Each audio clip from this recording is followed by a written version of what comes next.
Pemirsa, untuk mempercepat penanganan serta menekan angka penyebaran COVID-19, Gubernur Jawa Timur Khofifah meresmikan Rumah Sakit Lapangan Joglo Dungus di Madiun, Jawa Timur.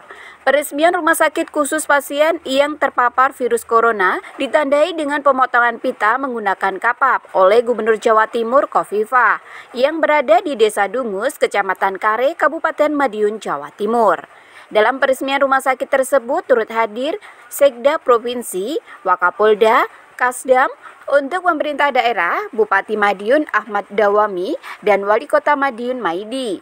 Khofifah di saat berpidato mengatakan pendirian rumah sakit Lapangan Joglo bertujuan untuk meringankan beban rumah sakit yang mulai penuh dengan pasien yang terpapar COVID-19. Gubernur juga menyampaikan kepala daerah, terutama Madiun Raya, rumah sakit lapangan ini diperuntukkan bagi pasien yang kondisinya ringan dan sedang. Sementara bagi pasien yang kondisinya berat tetap dirawat di rumah sakit karena harus ditangani dengan penanganan khusus. Pesan bagaimana meningkatkan disiplin terhadap protokol kesehatan itu nomor satu.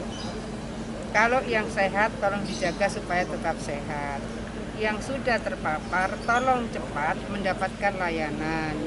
Sehingga nanti saya akan minta tolong kepada jajaran Polri untuk bisa membantu melakukan evakuasi bagi yang melakukan isolasi mandiri yang kurang tersupport oleh daya dukung lingkungan.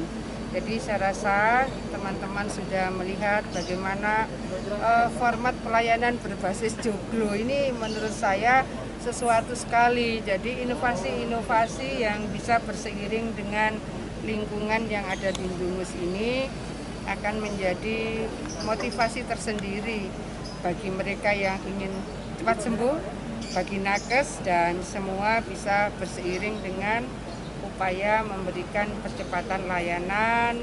Kemudian tentu kita berharap bahwa kasus di daerah Mataraman, terutama Madiun Raya, akan segera melandai dan berseiring dengan proses vaksinasi yang berjalan, kita berharap bahwa akan ada kekebalan komunitas dan seterusnya adalah bagaimana penyebaran penyakit COVID ini bisa segera berhenti. Kira-kira seperti itu teman-teman.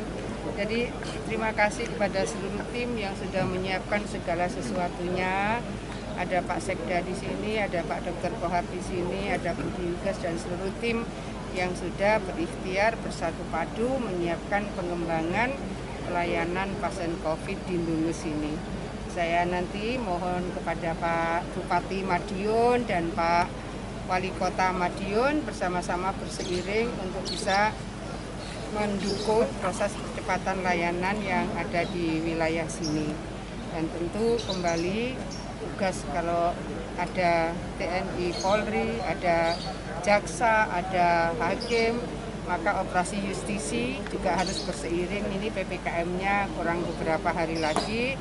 Mudah-mudahan di hari-hari terakhir PPKM tahap kedua ini semua bisa lebih berjalan, protokol kesehatannya lebih baik, disiplinnya lebih baik, dan tentu tingkat pengendalian dari kasus ini bisa lebih tinggi lagi sehingga bisa lebih landai, dan landai. Saya rasa itu teman-teman, terima kasih. Borderless. Jadi ini wilayahnya memang Kabupaten Madiun, tapi tidak berarti tertutup untuk warga di luar Kabupaten Madiun. Jadi kenapa di sini? Karena memang kecenderungan di Mataraman, jadi bukan hanya Madiun ya, tetapi kemarin Ngawi, kemudian Magetan, Nganjuk, ini kan sempat merah tuh di bulan Januari. Trenggalek juga hari ini masih merah. Jadi memang kita membutuhkan perluasan cakupan layanan, dan dengan tambahan rumah sakit Joglo ini untuk COVID, kita berharap bahwa kapasitas BOR di rumah sakit akan mengalami relaksasi. Jadi relaksasi bagi BOR itu menjadi bed occupation rate itu menjadi penting supaya nakes yang di rumah sakit juga tidak overload, dan tentu masyarakat diharapkan punya opsi untuk bisa mendapatkan percepatan layanan. Ini penyampaian informasi dari teman-teman wartawan menjadi penting supaya yang sedang isolasi di rumah tapi kurang tersupport oleh daya dukung lingkungan di rumah, mereka bisa ke sini. Dan harus disampaikan kalau mendapatkan layanan di sini gratis. Itu supaya tidak khawatir masyarakat. Nanti nggak ada isolasi mandiri lagi ya Bu? Orang nomor 1 di Jawa Timur, Kofifah, mengatakan Rumah Sakit Lapangan Dungus Madiun sangat bagus bagi pasien COVID-19 karena rumah sakit berada di lereng Gunung Wilis dengan udaranya yang sangat bagus dan segar serta kondisi alam yang sangat asri sehingga bisa meningkatkan imunitas pasien dan cepat menyembuhkan pasien. Direktur Rumah Sakit Lapangan Joglodungus, Hendri Haryanto, menyiapkan tenaga medis seperti dokter dan paramedis untuk menangani pasien yang terpapar virus corona dengan kondisi gejala maksimal sedang. Rencananya kami paling cepat hari Jumat baru terlaksana karena ada beberapa tempat yang masih perlu pembenahan, terutama untuk ruang dekontaminasi nakes ya. Jadi kalau nakes itu setelah keluar dari sini harus didekon, ini ruangannya masih belum siap. Tapi mudah-mudahan besok malam sudah siap sehingga Jumat kami sudah bisa menerima pasien. Nah, pasien-pasien apa yang bisa masuk ke sini adalah pasien-pasien yang tadi sampaikan oleh Bu Gubernur yang bergejala ringan yang mungkin perlu satu ruangan untuk isolasi mandiri. Jadi kami hanya sampai ke arah pasien yang menuju ke sedang. Untuk sedang sampai ke berat tetap harus kami rujuk ke rumah sakit rujukan ke Sudono. Jadi yang di sini diharapkan pasien-pasien yang bisa aktivitas mandiri. Gitu.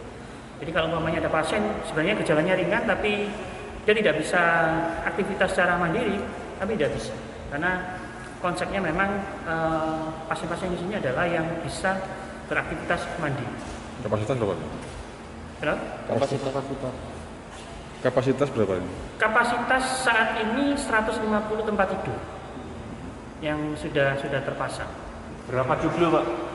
Joglonya ada 5, kemudian limasnya ada 3, bangunannya ada 8. Dan salah satu bangunan adalah untuk pasien-pasien yang mungkin akan kita rujuk, di situ peralatannya jauh lebih komplit. Kami mengistilahkan itu high care unit ya. Kami beri nama Ruang Jati. Di situ untuk pasien-pasien yang transit ketika mengalami kenaikan dari status ringan menjadi sedang, maka kami siapkan dulu di situ sambil menunggu rujukan ke rumah sakit. Jumlah tenaga medisnya? Jumlah tenaga medis dokter saat ini 8 yang sudah terdaftar relawannya. Mungkin ketika beroperasi jadi 10. Untuk perawat ada 40. Kalau tenaga total yang lain sekitar 132. Dari Indungu sendiri ada sekitar 60 orang yang juga bekerja di sini. Juga ada dari relawan dari teman-teman dari Sudono, juga dari Rumah Sakit Paru Mangunharjo. Secara teori kan memang dengan diisolasi, salah satu adalah penyebarannya akan kita tekan. Gitu. Kemudian dengan di sini kan kita bisa kontrol. Kalau pasien ada keluhan dan sebagainya, cepat kita bisa tangani. Secara teori melihat dari Indrapura, melihat dari Ijen, untuk isolasi di sini sangat efektif. Terutama itu tadi yang disampaikan, menghindari penyebaran dari kluster-kluster keluarga. Itu yang diharapkan di sini. Jadi merelaksasi rumah sakit rujukan. Jadi rumah sakit rujukan ini diharapkan kalau umpamanya sudah mulai gradingnya sudah mulai turun menjadi ringan, pasien bisa dialihkan ke sini sambil menunggu masa isolasinya. Erik Pramudia, Trans TV mengabarkan.